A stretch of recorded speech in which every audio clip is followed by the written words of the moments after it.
When the threat of losing Siberia loomed over Russia, they kicked off a massive mega-project. A project everyone doubted Russia could finish, and many were even against it. Sure, the project made Siberia's resources more accessible, but it did something else too, and made something unexpected happen. Watch the video until the end to see if it was really worth it. The Industrial Revolution was one of the biggest turning points in human history that flipped the world upside down. One of the most crucial pillars of this revolution was the railway, which was changing everything. In the early 19th century, Americans and Europeans were laying tracks in every direction they could, but suddenly, the Americans overtook the Europeans. Why? Because they had a larger territory, and people like Cornelius Vanderbilt and later J.P. Morgan, who took the American railway to its peak. Cornelius Vanderbilt, nicknamed the Commodore, started with shipping and then moved into the railroad industry. He built an empire by buying and merging different railroads. Vanderbilt created the New York Central Railroad, one of the most important rail lines in America. John Pierpont Morgan, known as J.P. Morgan, was another big name who developed the American railway.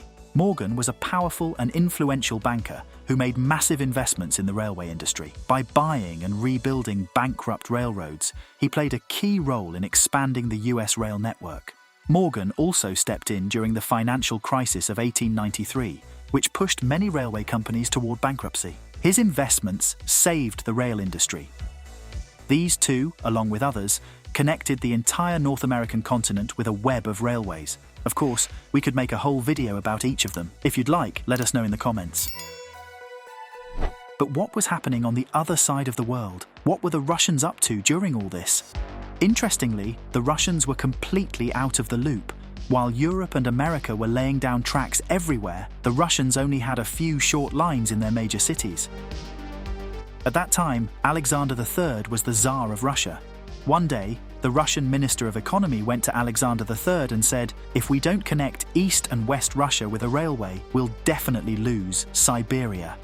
Now imagine what a massive project this was. They had to lay nearly 10,000 kilometers of track, essentially connecting Europe to East Asia. This meant from Moscow to Vladivostok, which is practically the Far East, just a bit beyond Japan.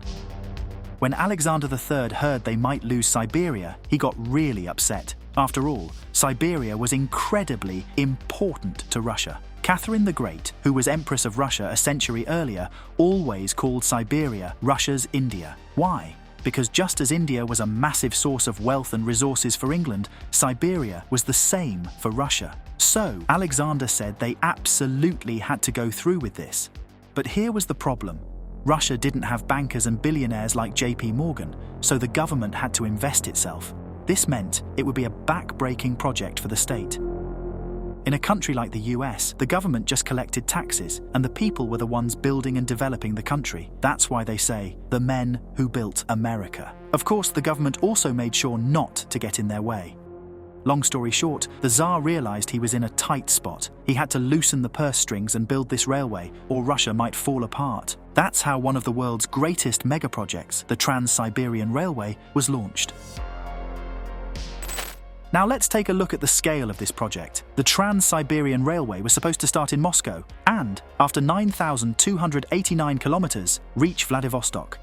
This meant it had to pass through dense forests, towering mountains, frozen plains, and roaring rivers. And, by the way, the route passed through some of the coldest places on Earth, where winter temperatures could drop to minus 60 degrees Celsius. You know, there are always negative people around, and whenever someone tries to start something big, they show up saying, "Don't do it, it's a waste of money." A lot of people were saying, "What's Siberia anyway? For a cold, barren land that's just full of trees and forests.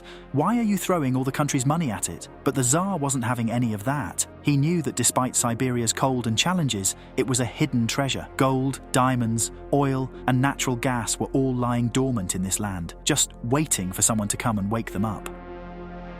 Fast forward to 1891. That year, Sergei Witte became Russia's Minister of Transport and Minister of Economy. Witte wasn't just any ordinary minister. He was friends with Tsar Alexander III, and the Tsar trusted him a lot. That's why Alexander tasked Witte with starting this project. He said, "If we listen to everyone's doubts, we'll fall behind the world and lose Siberia." And Witte, who seemed like he'd been waiting for such an opportunity, jumped right into it. Alexander had chosen the right person. Witte was extremely loyal to the Tsar, and no one could say no to him. From this point on, even though Sergei was both Minister of Economy and Transport, he focused 100% on this massive railway. Witte knew that if he waited for all the bureaucracy, the project would never get finished, so he started breaking down all the red tape. In a way, he acted like American entrepreneurs, but not for his own money, for his country. But this gigantic project needed money, and a lot of it. The Tsar was rich, but not rich enough to cover all the costs himself, so Witte decided to get the money from the Russian people. How? He announced that for a few years, everyone would have to pay more taxes and wages would be a bit lower so they could complete this project. Now, don't think this was an easy thing to do. At that time, most of the Russian population were peasants, living tough lives. Witte's decision made their lives even harder, but no one dared speak against the Tsar's government, and if anyone did, they said it where no one could hear. The Russian Ministry of Economy estimated the cost of this project at 2.5 billion rubles. Now, you might be wondering, how much is that? That's around $52.5 billion in today's money. But we've always said that $52.5 billion today doesn't even come close to the value of 2.5 billion rubles back then. It's the equivalent, but it doesn't capture the worth of that money at the time. If Russia had to spend $52.5 billion today, they'd manage it way easier than trying to deal with 2.5 billion rubles 100 years ago. And if a similar project were to happen in Russia now, it'd cost hundreds of billions or even trillions of dollars, not just 52.5 billion. They started work from both sides, Moscow and Vladivostok. Fun fact, Nicholas II, who was the Russian crown prince at the time, went to Vladivostok to kick off the work from that side. And you should know, Nicholas II, Alexander III's son, was the last Tsar of Russia, who got caught up in the October Communist Revolution. But anyway, the work began, though it wasn't easy at all. The route was about 10,000 kilometers long, passing through some of the harshest places on Earth. Along the way, they had to transport materials, move workers, provide them with food and water, carve through mountains, pave the land, and deal with so many other obstacles and tough tasks. Witte, being a smart guy, came up with a great idea. He said, let's use Siberia's rivers to transport the materials to the work sites. You see, Siberia is full of rivers, left to right, top to bottom, rivers everywhere. So instead of using horses, donkeys, or carriages to move heavy materials, they used boats. How much stuff do you think they moved by boat? 100 tons? 1,000 tons? 10,000 tons? Think bigger. Throughout the project, more than 454 million kilograms of various materials were transported using rivers and boats. Another major problem was getting enough workers. Siberia didn't have a big population, so they couldn't find workers locally. They had to bring workers from elsewhere. At the time, the Qing dynasty was ruling China. The Russian government asked them for workers, and since they shared a long border with Siberia, the Chinese agreed and sent a ton of workers to Russia. It's not clear exactly how many people worked on this project. Some historians say 60,000, others say up to 200,000. But one thing everyone agrees on is that the work was really hard and dangerous. Another interesting fact is that they gave all the workers, even the supervisors, vodka every day.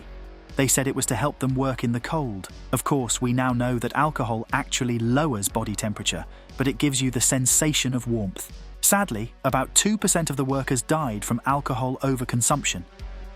Even though this railway was one of the world's largest mega-projects, it drained the life out of Russia over the 25 years it took to build. All the peasants were unhappy, all the farmers were starving and broke, and to top it off, a terrible war with Japan broke out, which is referred to as World War Zero.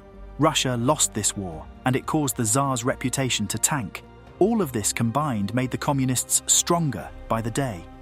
Finally, the railway was completed in 1916, when Tsar Nicholas II was still ruling Russia, but luck wasn't on his side. He only got to see the railway for 1 year before he was captured by the Bolsheviks, and his entire family was killed. You can't deny that the Tsar did a great service to Russia by building this railway. Sure, the cost was high, and it drove the Russian people into poverty, but in the end, the railway allowed Russia to tap into Siberia's resources. What's interesting is that the railway, built with all that effort and money, ended up in the hands of the Soviet Union and greatly contributed to its development.